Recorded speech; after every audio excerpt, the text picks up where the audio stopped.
Good evening, everyone. Hope everyone is doing well out there in SMWS America land. My name's Tom Smith with Scotch Malt Whisky Society, and I am very pleased to bring you yet another release from our tasting panel experience line of exclusive casks.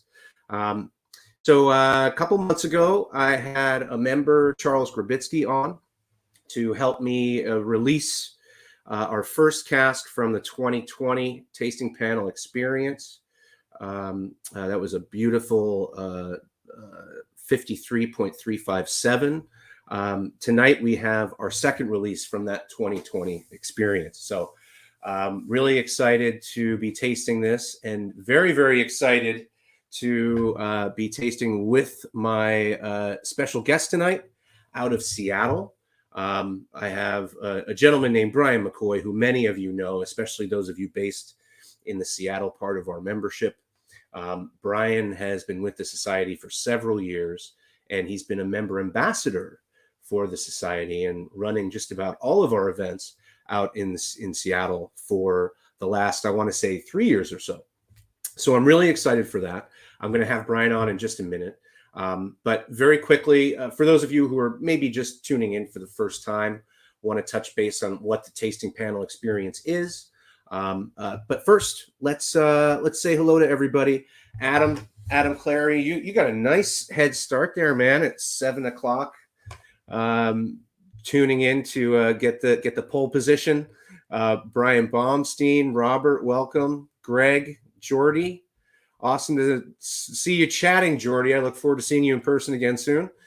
Daniel, welcome. Steve Anderson, Steve Balzac, Adam Hall from North Carolina, and Pickley, how you do, man, from DC. Good to have you guys. I hope you're drinking something lovely. We are going to be drinking something very, very lovely in just a few minutes. But first, the tasting panel. And the tasting panel experience. What is this whole thing about? So our tasting panel, I think, is really one of the major factors of the Scotch Malt Whisky Society that sets us apart from a lot of other purveyors of single cask spirits or independent bottlings.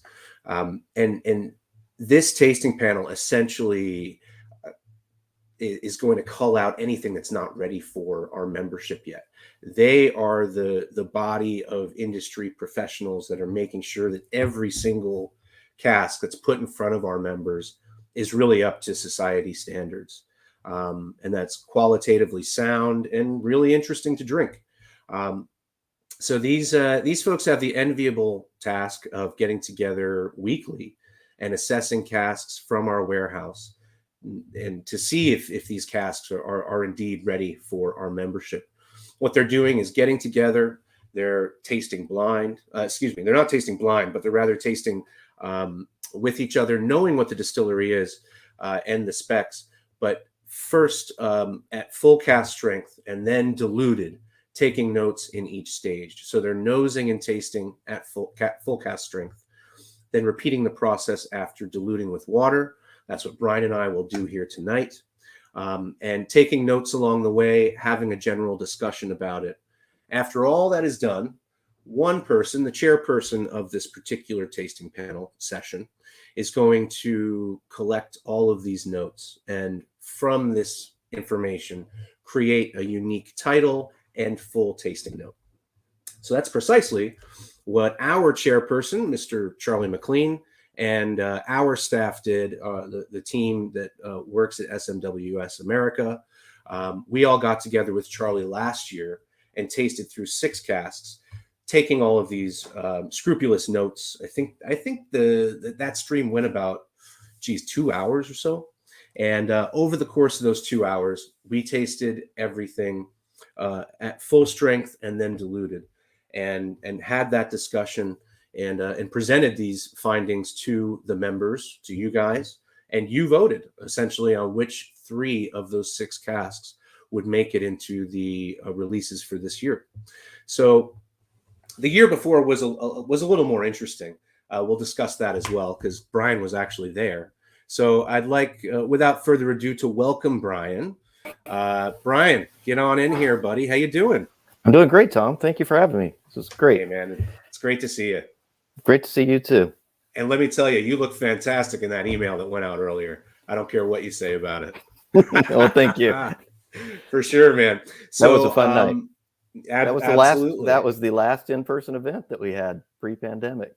I think it was right. Our fellows at distillery number 143. That is correct. I want to yes. say right. That was our release for that. Yes. Yeah, very good. Yeah, you're sitting next to a cask that will one day be released to the members, which will be a lot of fun.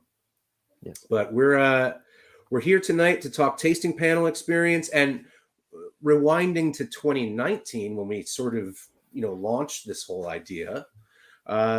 We did these events in person. So yes. Charlie MacLean joined me in New York City. We kicked off a tour around the country.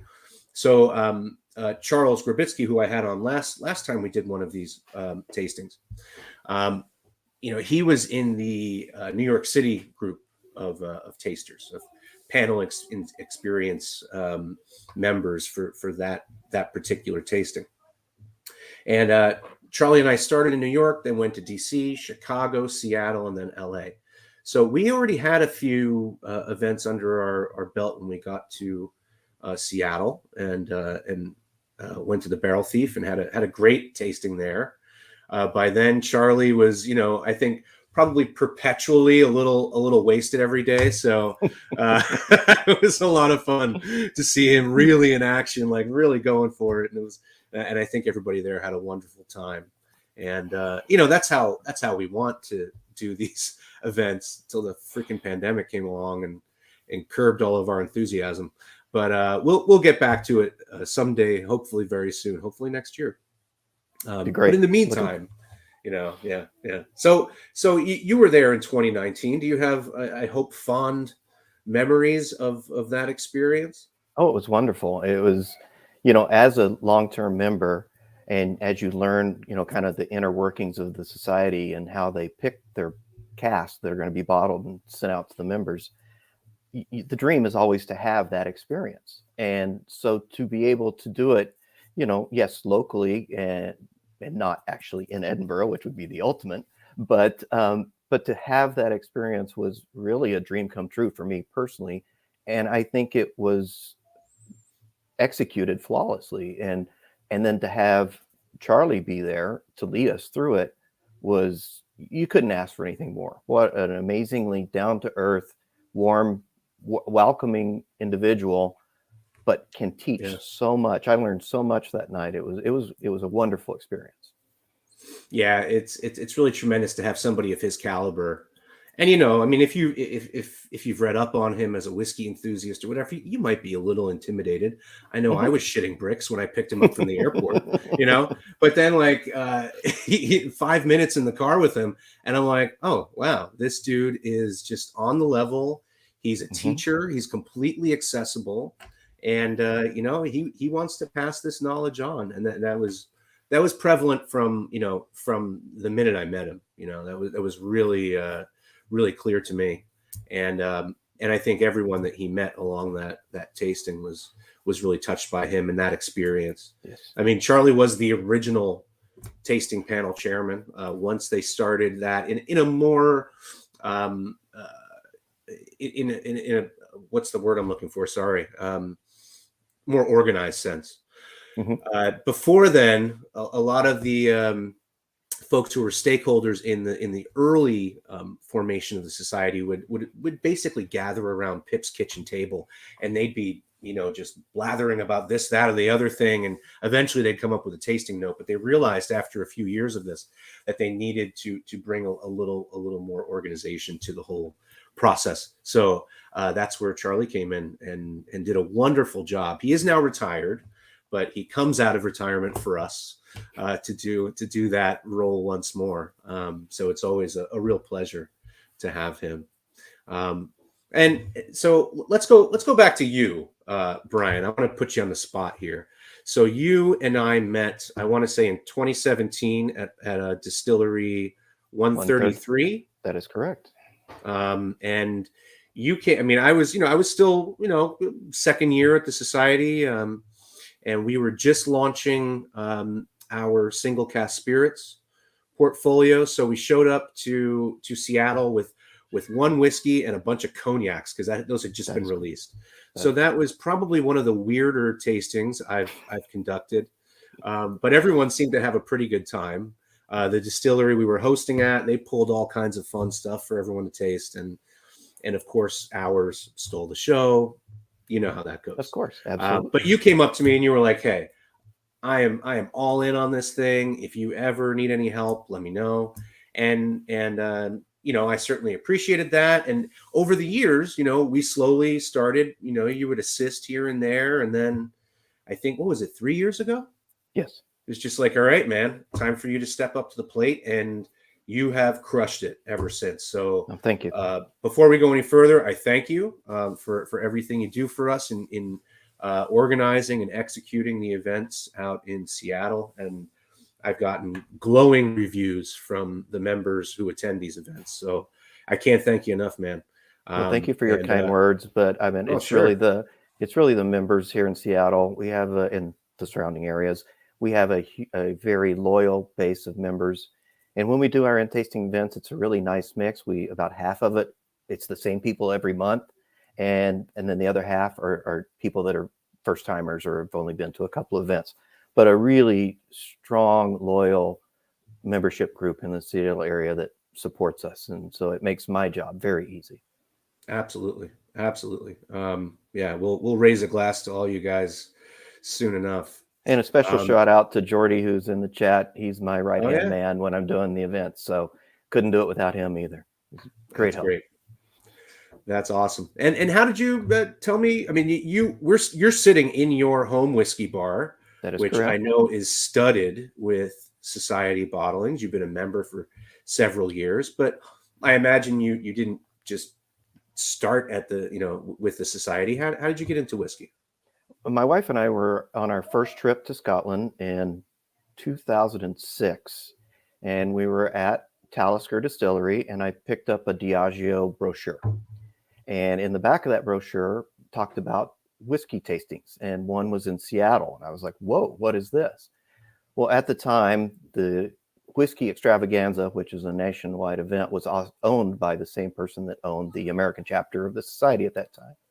And so they were obviously a major sponsor. So as I was researching this tasting, I saw, what's this Scotch Malt Whisky Society? This sounds like something I would be interested in.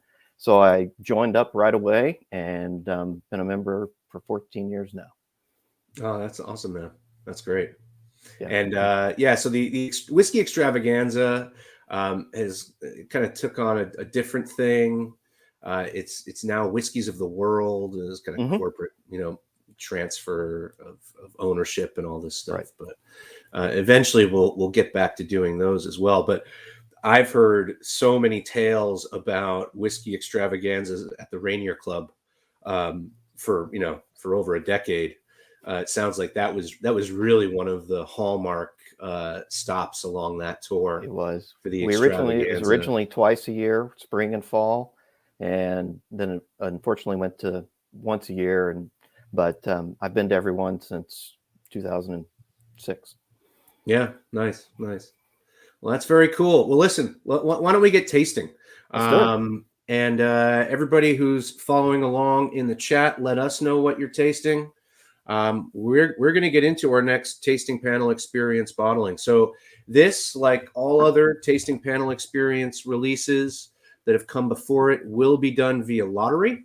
I think at this point, everyone's very accustomed to how the lottery works. But this email will drop tomorrow at 1 p.m. where everyone will be able to sign up for the lottery. We will give folks a few days to do so, and on Monday we will be drawing the winners for this guy. So you can relax. You don't have to jump online all at once at 1 p.m. to try and secure a bottle. We're trying to make that easier for everyone and let Lady Luck do her thing. But the good news is everybody get drinking in the chat, and we're gonna get cheersing here very soon. Let's just hold up our glasses first. Look at that freaking See if I color. can get a white. Oh, there we go. Yeah, you don't even need it. Oh man, beautiful stuff. Beautiful color. So, what do you want to do? Should we just taste, or should we let them know what we're tasting? What do you want to do, Brian? It's your show. It's your segment. Let's let them know what we're tasting. Okay, very good. Ladies and gentlemen, our second release from the Scotch Malt Whisky Society and America's Tasting Panel Experience. We are tasting tonight. Yeah, you got a better shot than I do. Getting better at this. Oh, there we are. It's in focus. Cask number 16.52. Campfire breakfast on a damp morning. Sounds great. If that doesn't scream fall, I don't know what does. Let me throw up this banner real quick, and this should have all of your specs that you need to know here. So once again, let me get you that label. This is, again, as always, a celebratory label, so you don't have all the specs right on that front label. But you do have a lovely rendering from our artist in the UK, Michael A. Hall, and he depicts several of the elements that we're tasting on this label. Has a nice color scheme. I think it's lovely, and I'm really happy to see that heavily peated color strip there too. So, absolutely. As with just about every other peated 16 that we've released, we're talking about a recharred hogshead. This is recharred American oak hogshead, aged 11 years. And this 11-year-old is weighing in at 63.4% ABV. That's pretty robust for sure. Let's see how it integrates in the glass. And we have Evan Belt, 16.51. You were lucky enough to get one of those bottles. And those of you who did miss out on 16.51, especially at our last drops, sign up for this bad boy. This is is a treat. I can say I don't think you'll be disappointed. Yeah, for sure. So, Brian, you have a bottle. I have a bottle. Let's cheers, son. Let's raise a glass here to you and all of our Seattle brethren and all our members around the society. Absolutely. Around the country. Thank you so much for tuning in tonight and for your support. I'm just going to nose for now. I'm not going to taste, but we'll cheers again in a moment. Oh, God.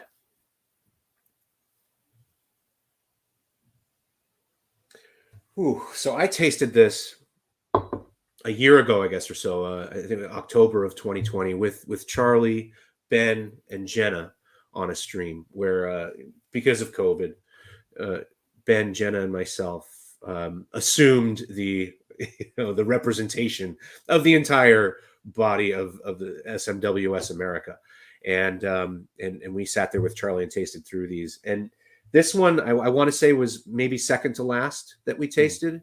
And I mean, it could have been the first four talking, but I was floored by this one. I was really, really impressed. And again, like I said then, like you just hold this up to your nose and it explodes with aromas. Dang. So I'm really impressed by this stuff, and the color is just that in and of itself is pretty remarkable. Yeah, you would not be incorrect assuming a sherried cask or a other wine finished cask with this color, but right. Even some of the top notes, there's a sweetness there. There is, absolutely. That could certainly lean toward a sherry note of some sort. I mean, as Tom and I were communicating via email earlier today, and I did not know what the cask was when I tasted this for the first time last night. And I got a French oak. If you've ever had whiskey that was either finished or full matured in a French oak, it's got a lot of those qualities to it, to my palate. Nice. Yeah, American oak, but hey, that char can certainly push that. I would say this was a heavily charred rechar. Yeah.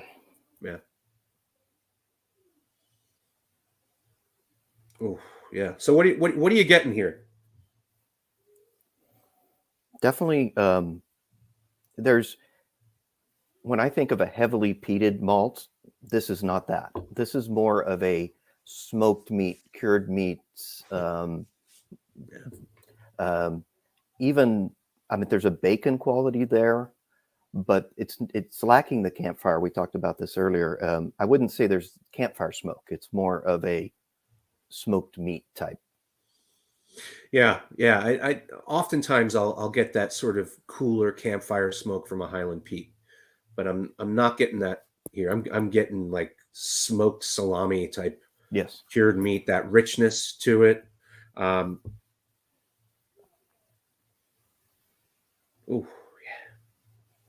And there's I'm getting some kind of chocolatey aromas. Earth, damp earth. definitely earth. Yes. It's autumn in here, it really is. All right. What do we got going on in the chat here? We got Brian.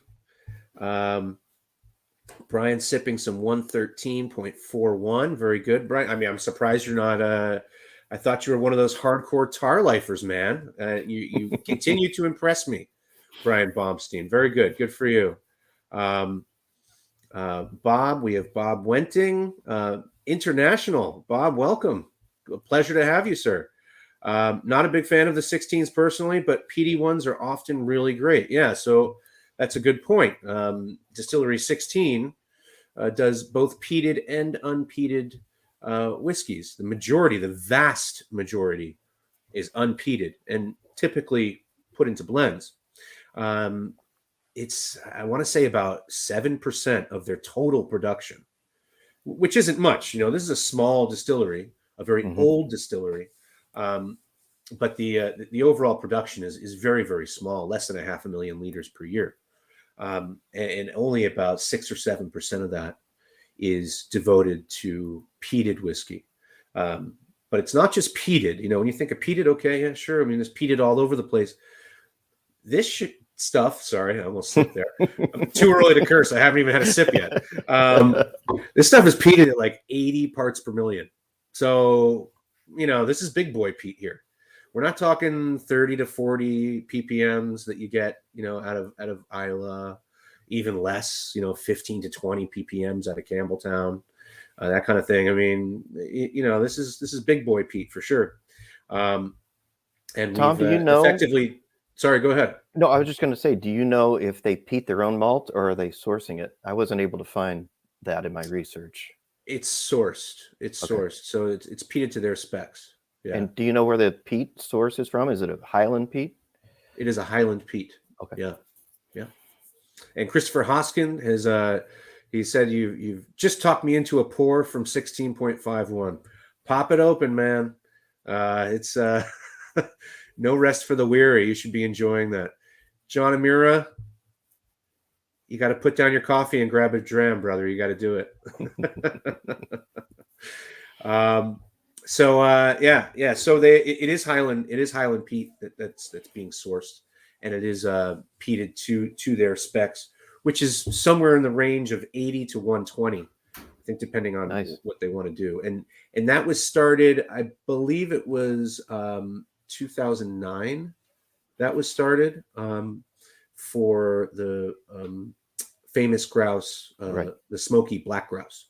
Yes. So that's where they started that for. Used to be the site of the famous grouse experience, but once Edrington Group sold it, that ceased. However, it's a beautiful, like, iconic little farm distillery that's been around since before our Declaration of Independence. So it was signed. So it's got some history there for sure. Absolutely. Yes. And I can't say that sort of level of peating is coming through on the nose. There is that light kind of smoked meat character we talked about. Originally, when I tasted this last year, I had mentioned something about marshmallows that were like completely burnt on the stick. And I'm not really getting that right now. So that may have just been like an in the moment type thing that I had gotten then, or perhaps tasting those first 4 whiskeys. This is my first one of the evening. So let's see if that comes back. But man, That's beautiful. Definitely So get we're that. getting that kind of smoked meat. We're getting, I'm getting a little bit of chocolate, kind of a sweeter note to it. You Very could, I think, earthy. if you stretched it, pick up some of those sherry top notes, a little bit of toffee, something along those lines, and then that sort of damp earth Yes, kind of very much character, so. right? I mean, kind of foresty, forest floor type thing. Yes, the label is very evocative of that early Yeah, morning camping out in the woods. sure. Maybe it rained last night. Maybe it's time for petrichor. I don't know. Yes. Maybe. I loved you that softball, Tom. Yeah, thank you very much. So you know about my fascination with petrichor and Yes. everything. It's a Everything great petrichor. word. But hey, why not? It's I never knew it existed until I joined the society. So Likewise, that's we're an educational society. Exactly. Yes. Just kind of changing hearts and minds every day. Sue, get it. Sue says, "You guys are making me eyeing an unopened 16.48. Whiskeys are made for drinking, especially ours. Go get it, Sue. Open it up. Let us know what you think. I hope to see you back in here. All right, Brian, it's time. Let's do it. Enough dilly dallying. Slanja. Slanja.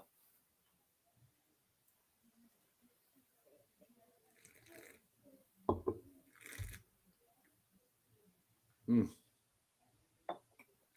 Mm. Mm.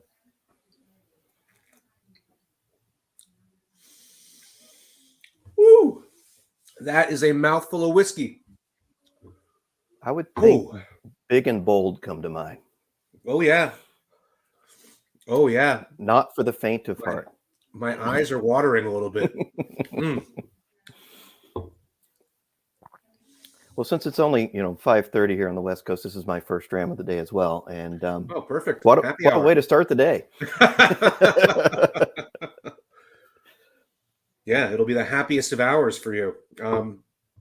Wow. Well, that is big. I mean, the alcohol comes through. It's robust. I mean, it's really. Not I agree. The alcohol is back. there, but it's not offensive alcohol. But it's No. present for sure. No, it's not. It's not offensive. You're drinking a 60+% dram. That's right. Sometimes you're surprised, looking at the ABV when you taste it neat, and you're like, wow, that really doesn't feel like whatever the number is, a 60 plus. This feels like it, at least at first sip, I mean, that will change, as we go back to it. And as the members would potentially go back to it in your glass, sipping it a bit more slowly than we might be now. But I'm going to give this another go.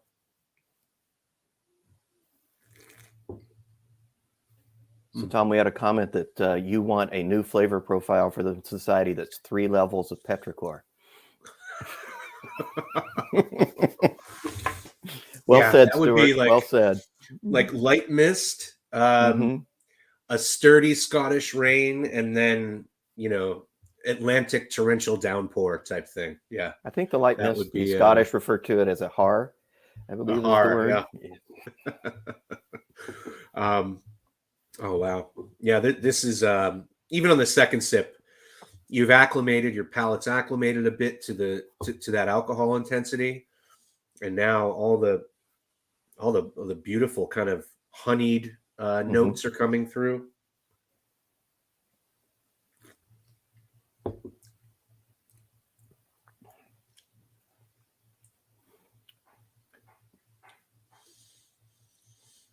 Pancake, I get bacon, syrup, bacon vibe. Yes. Okay, so we have a pretty awesome breakfast already. We do. Absolutely. Smoked bacon and maple syrup with pancakes. Yeah. Ooh. And I'm also getting, there's a wood note there, but it's different than on the nose. It's like varnished wood. Maybe, you've got a new house and, in your library, the oak shelves have been varnished. I'm getting that type of a note in there. It's more picture than it is. I'm not describing it very well. No. I understand what you're saying. Yeah. It's almost like it's definitely the peat coming through. Mm-hmm. It's almost like definitely. instead of that medicinal note that you would Yes. typically get with an Isla or something more coastal, you're getting that sort of kind of really earthy, Yes. kind of oaky note to it. Yeah, It's that's definitely that's more. kind of how I feel about that. Yeah, sure. It's more of an earthy peat than that smoke for me on the palate. Yeah. Mm. And in the comments here, Greg said that he just made the comment "rain on the rocks." I think that's maybe a new great name for another bottle. Rain on the rocks. Yeah, absolutely. Absolutely, Greg. Well, we're picking up what you're throwing down, man. Hopefully, you'll get over to Scotland soon and be on the tasting panel, guest chairperson. Oh, And then Aaron said, once the kids are down and the wife is placated, I'm going to bring out my 16.53. It's coming out. very nice. Very nice. Mm. So on the finish here, we're still at full strength here. We haven't diluted yet. There's something really like kind of dark and earthy, and the smoke is really starting to come out for me, almost like a severely charred like piece of meat off the grill. Jenna had mentioned a year ago about tri-tips and how she kind of got the sense of the burnt fat of a tri-tip. And that's certainly something that I'm getting on the finish. I mean, I haven't had whiskey in my mouth for I don't know, several seconds now, and it's really still kind of picking up intensity. Oh, especially, it just goes on. It's a very long finish for sure. And I get almost maybe a vegetative note in there, root type vegetable of some sort. Yeah. Wow, that's cool.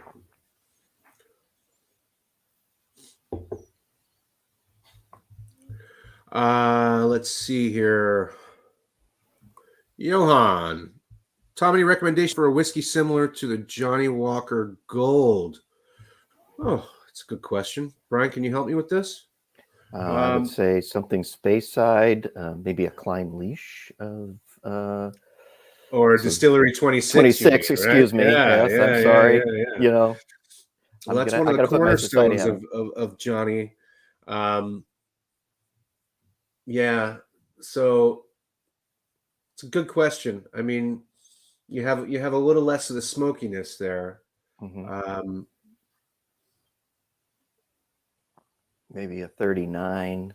A 39 could be good. I'm even thinking like maybe a 5. Go lowland. Keep it really round and soft. And since you mentioned Jenna, we got to mention 35 if we're gonna. Right. Yep. So you mentioned 39 and 35, both of which are kind of the more like floral part of Speyside collection of distilleries. Those both kind of, tend to give off a bit more of a floral aspect to the whiskeys. Where the 26 is that waxy, creamy. Right. Yeah. Sometimes a bit mineral. It has that mineralic edge, due to its proximity to the sea. But Johan, there are a few. You could go with 35. You could go with 39, or 5, or 26, or you can just make your own Johnny Walker Gold and dump all 4 of them in varying measures and play around. And I'm joking. I'm not condoning making a blended malt, or am I? I don't know. It could be kind of fun. Hey, we're all about experimentation and fun. You never know till you try. Why not? Man. All right. So any parting shots on the neat pour? It's just that finish is just amazing. How long And the more I come back to it, so you'll notice that's gone. So I've had 3 pretty good mouthfuls to kind of coat the palate. And each time I go back to it, I get a little more nuance as I acclimate to that ABV and also to the phenols, because the more are coming out as I'm kind of going back and getting a little more of the nuance out of this. So it's gaining momentum. I'm going to use a word that I don't normally use with peated whiskey, and I think this one is rather complex for what it is. Okay. As I sat down with it, I spent quite a bit of time with it last night, both without water and with, and there is a lot of variation. And the longer it sits in your glass, I found it had quite a bit of. I had added water, and then like 15 minutes later, it was completely different than when I first. The nose was much more mellow than initial, and just so it's a. If you want a dram that you can play around with, I would say this is a very good candidate for that. Right on, yeah. Okay, what do we got here in the chat? Here's a good question from Stuart. Mm-hmm. How many ounces do you pour for each tasting? Well, that depends, Stuart. You can go with 2 fingers. You can go with 2 fingers. You know, but when we're doing a tasting for the society, what do we typically do? I think it's half ounce pours. I think it's a half ounce, right? Yeah. Mm-hmm. So it's a half if we're ounce. tasting 6 to 8 in a sit down tasting, half ounce per is. Now this is probably about a half ounce, maybe slightly more. I'm just kind of pouring freely here, but yeah, you know, I think you want to be able to taste a lot of whiskeys, right? I mean, maybe not all at the same time, but if you are tasting several at the same time, you don't want to get so tuned up that your palate's shot, and B, you're not really able to appreciate what you're tasting as much. So you want to use that ideology to kind of temper your approach a little bit. But you know, again, as always, do whatever the hell you want. It's your whiskey. Absolutely. So, you know, if you're in if you're trying to emulate a professional tasting experience, go for the half ounce and do several of them so you get a good cross section of different styles that you can appreciate together and discover. But if if you're not trying to emulate that sort of professional approach to examining whiskeys, then do what you like. Give a nice big pour so you can really get a mouthful and look at tasting things that way. Yeah. So, all right, let's dilute before I start making up more words. I miss you, Tom. Really love to see you in person again.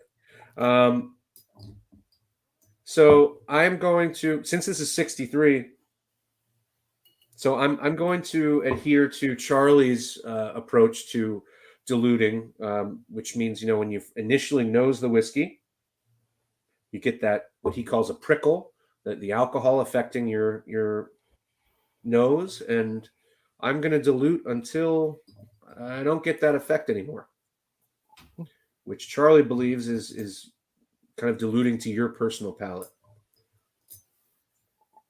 I will say that. But I have this dropper, and it's taken me a while. Yeah, that I'm using a dropper, and I'm actually using water from the Highland region for my dilution. You're so fancy. I know. My goodness. It really makes no difference. I am using only the best tap water from Brooklyn, New York. It is actually really good water. I'm sure that rivals Highland water. I will say that was one of the most mind-blowing things watching Charlie add water to his whiskey. He adds a lot of water to his whiskey. He adds a lot of water. One of these days, and then after the tasting is over and he goes to the bar and he orders a Johnny Walker Black with rocks filled all the way to the top of a rocks glass. Everyone basically lost their minds, thinking that he's like this crazy, like, single malt freak. And he's just like, actually, I really enjoy a blend. So, I mean, he is a single malt freak, but he loves his blends in his own time. And I respect that. Well, on the night he was in All right. Seattle, he had a tequila. So, Did he? he did. I was getting that. What was I drinking? I actually went to a beer because I had been drinking those whiskeys all week already. So, what do you call it? Is it fresh hopped or Yes. fresh hop Fresh hop. beer? Yep. And this is Which that time of the is year. freaking delicious. Yeah, Yes, it it was is. really good. I mean, I'm a big IPA fan, so that was really fun stuff to drink. Hey, before we get going, there's a great question here in the chat just popped Yeah. in from Rich. It says, how long do you wait to taste a freshly opened bottled, aka a neck pour, to allow it to open for your particular palate? That is a great call out. There have been many times when I've tasted a whiskey when I first opened it and go back to it even just a couple of days later with no more out of the bottle than just that initial pour, and it's completely different than my first experience. Doesn't happen with every bottle, but especially the single cask strength whiskeys, you do potentially have some room for variation. So I would say don't make up your mind on your first sip, especially if it's something that you weren't expecting.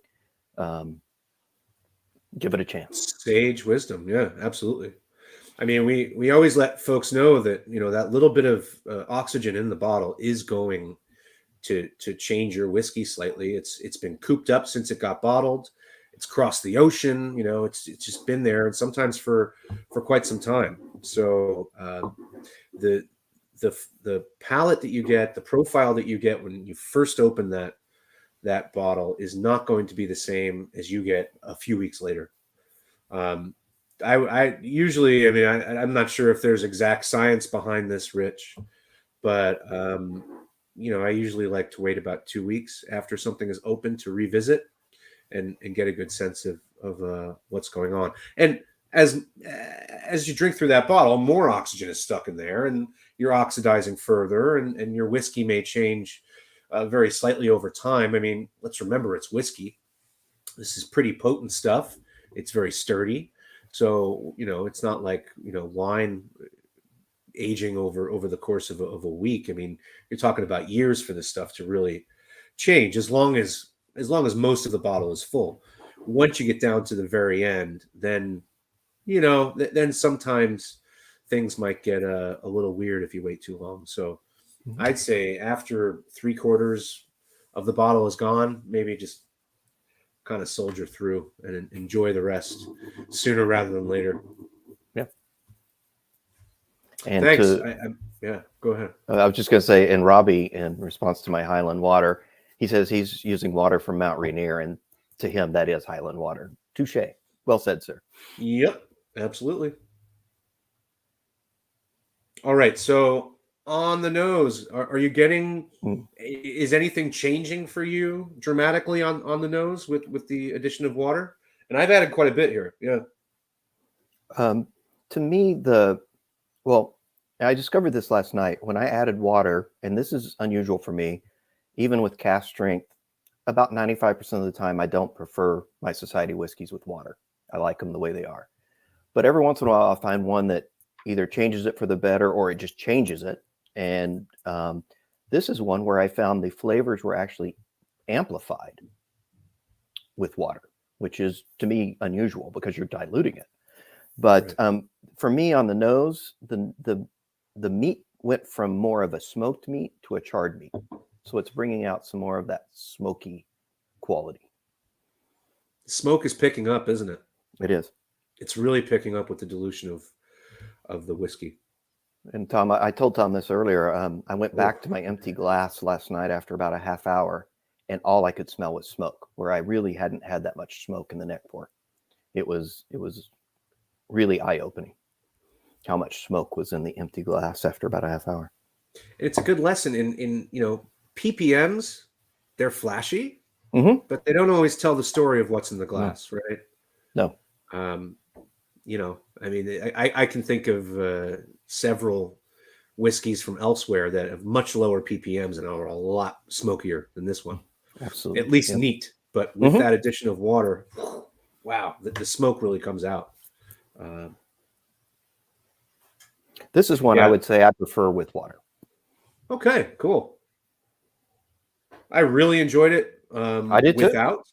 I did. But I think for me, it blossoms with a little bit of water.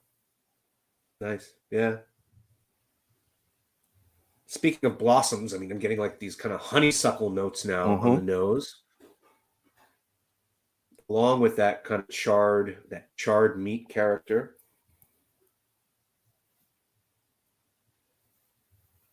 So now I'm getting like kind of brisket, just like a big old nice, like well smoked brisket. That's really nice. All right, I'm going in.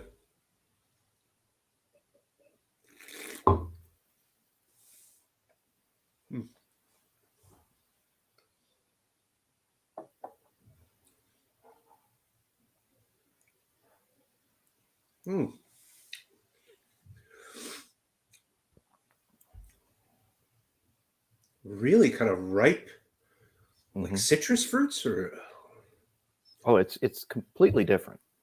The palate. Wow. But did you get? I mean, it just feels like really interesting. It's like you've turned up the volume on the flavors to me. Yeah.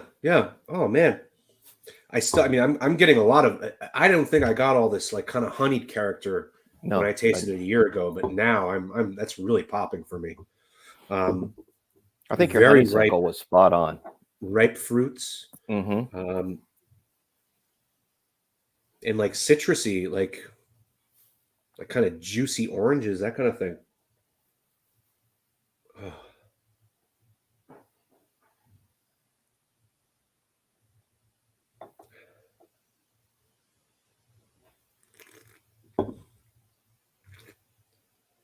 Another thing I noticed last night after diluting it, the nose was much reduced after about 15 minutes. The nose really mellowed, but the palate never did.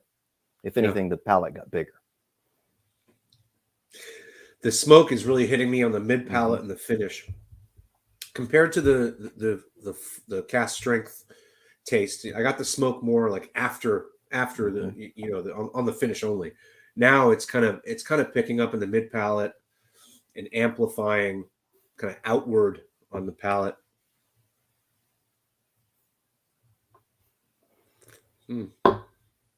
Dang, that's good. So Bob asks, what kind of beer would you like to taste with this whiskey? What do you think, Brian? I think it needs to be something big to match because this is a pretty big, bold, complex dram. I don't know. I'm an IPA guy too, but I don't know that an IPA would work with this. I'm not sure. Maybe a stout, maybe a bourbon barrel aged stout to go along with this. Maybe something with a little higher ABV kick. That sounds about right. Down the street from where I live is a Brooklyn Brewery, and they make a barrel aged stout called Black Ops. I think that would be pretty freaking perfect with this whiskey. That would be all right. Yeah, but yeah, definitely barrel aged dark beer, porter, stout, one of those two for sure. Has a little touch of sweetness to it and a lot of alcoholic kick.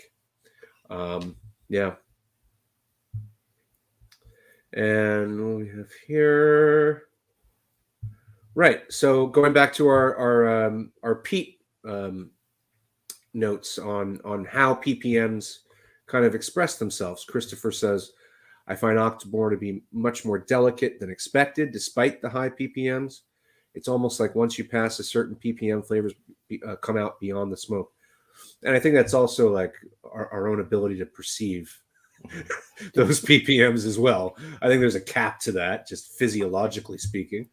But I totally have to agree with Christopher. The first time I had Octomore, I was blown away by how delicate it was, much more than what I was expecting based on 150, 160 ppm.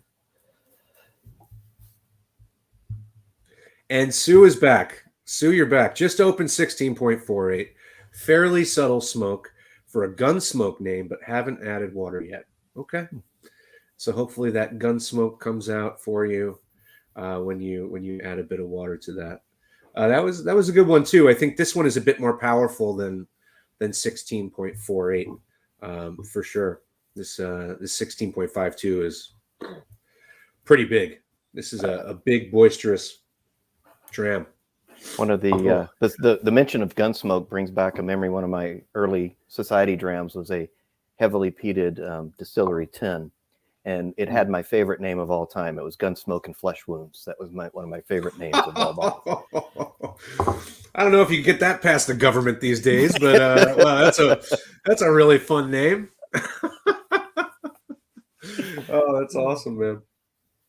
Well, wow, this is a really cool whiskey. I mean, the palate with water is just so luscious and rich and mouth coating. It's really, really nice.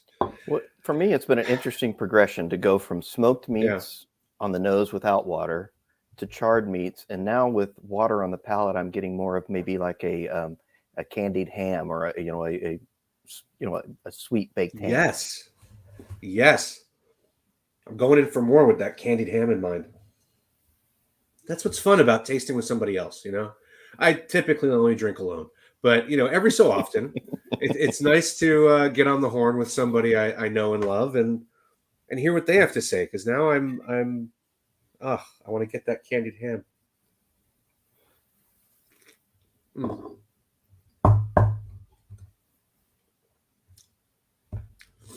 And there she is, like a honey glazed, slightly salty. Mm-hmm. Are you getting any antiseptic at all?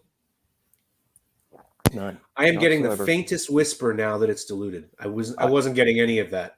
I will tell you, last night on the Tiny neck pour, touch. on the undiluted nose, I was getting an industrial note, but I did not get that tonight. I mean, it's not like balls out TCP or something like that, but it's subtle for sure, but it's there. It's there. Well, and this is definitely not an Isla Peat. You know that for sure. No. It does not have any medicinal iodine qualities whatsoever. It's much more, as we talked about, an earthy peat.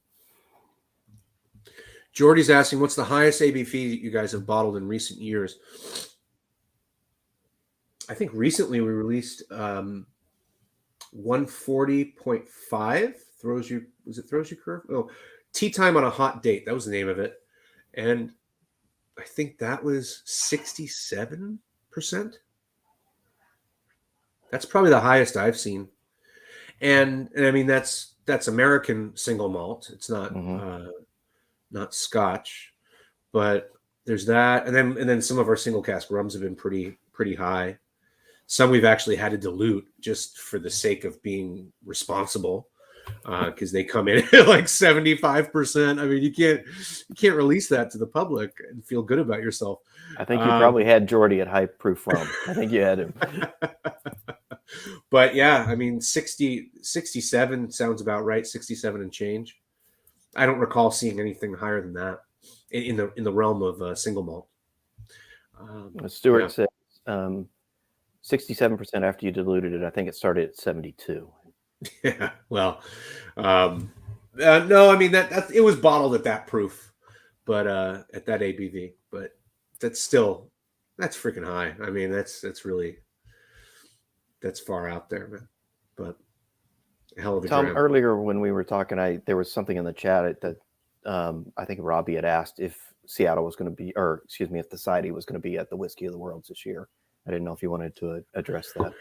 Yeah, I mean, as of right now, we are not going to be doing any in-person events for the remainder of the year. We're hoping to come out guns blazing in January, but it's difficult when we have to like be all in or just wait, and it's difficult when different cities are kind of reopening and feeling comfortable with that and getting their own policies in line at different rates, So for now, we are holding off. We're going to stick to the virtual. I know it's not the same as being in the same room and toasting together, but it's the best we can do, and at least we can reach a lot of folks. So, that's what we're looking at right now. Hopefully we get back in front of people really soon. Yeah, and if I we can, really wanted to do it for September, and then we were planning some really fun stuff, and then Delta variant comes along, and numbers start going the wrong way, and then here we are. So we'll get there. I mean, some of the bars are ready to go, and I wanted to take a minute to give a shout out to Christopher at the Barrel Thief, a society partner bar, and awesome place. I've had the pleasure of being there several times. I mean, you're a local, so you get to go a lot more than I do. But it's a special place for sure. And Christopher's an amazing person. And so if anybody on here is in the Seattle area, if you haven't been to the Barrel Thief, can't highly recommend it enough. Great staff. They'll take care of you for sure. Yeah, they have a great selection of society whiskeys. They have all kinds of other spirits, and in a really comfortable place with a well-informed staff. So yeah, so if you guys are going to Seattle anytime soon, head up to the Fremont neighborhood and check out the Barrel Thief. It's an awesome place, and this is an awesome whiskey. So once again, cask 16.52. Campfire breakfast on a damp morning. We assure you it's going to make any morning or evening a lot more interesting if you're pouring a dram. And the good news about the lottery is we got all the bottles. We got all the bottles, 269 of them. 269 of these bad boys. So there's plenty to go around.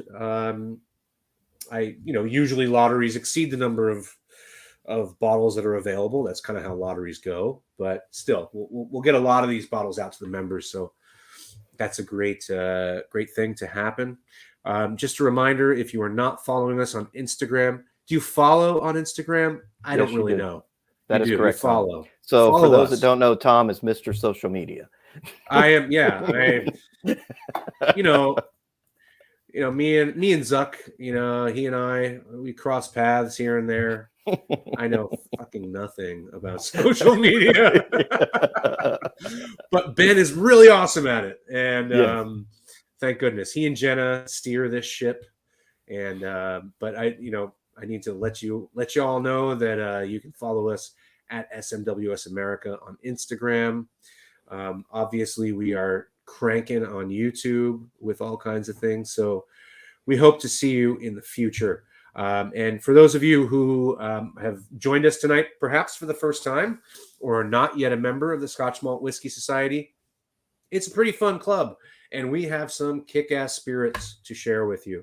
So please visit smwsa.com. We have several different membership bundles for you to take advantage of. And we're working on a really fun Facebook group to kind of chat it up and connect people even more. We're trying to navigate this whole, what I understand to be fairly regulated, because we're dealing with alcohol here, fairly regulated platforms. But we're going to find ways to connect more members more often, and try and have as good a time as we can until we get back in person. And then really the wheels are just going to come off then. That first tasting is going to be a doozy. Yeah, right. Listen, Bryan, it's been a pleasure to have you on. Thank you very much. It's been my joining pleasure. us. Absolutely. And once again, folks, 16.52. This is going to be hitting tomorrow at 1 p.m. for you to sign up for the lottery. The lottery winners will be announced on Monday. So please get your information in there. If your membership has expired, please renew it, because we can't get you into that lottery drawing otherwise. And hopefully everyone will have a bottle of this real soon. It's a beautiful, beautiful malt for this time of year. And perfect. Just perfect. Really great stuff. Yep. So, Bryan, thank you so much, man. Thank you, Tom. Really good seeing you. It's great to see you too. And hopefully we'll be shaking hands and having a dram in person real soon, man. Looking forward to it. Everyone, thank you very much. We really appreciate you guys coming out, and we'll see you again soon. Bryan, Cheers. Hang out with me, okay? Don't go anywhere. We'll do. All right. Love Thanks, you guys. everybody. Take care. Appreciate it. Cheers.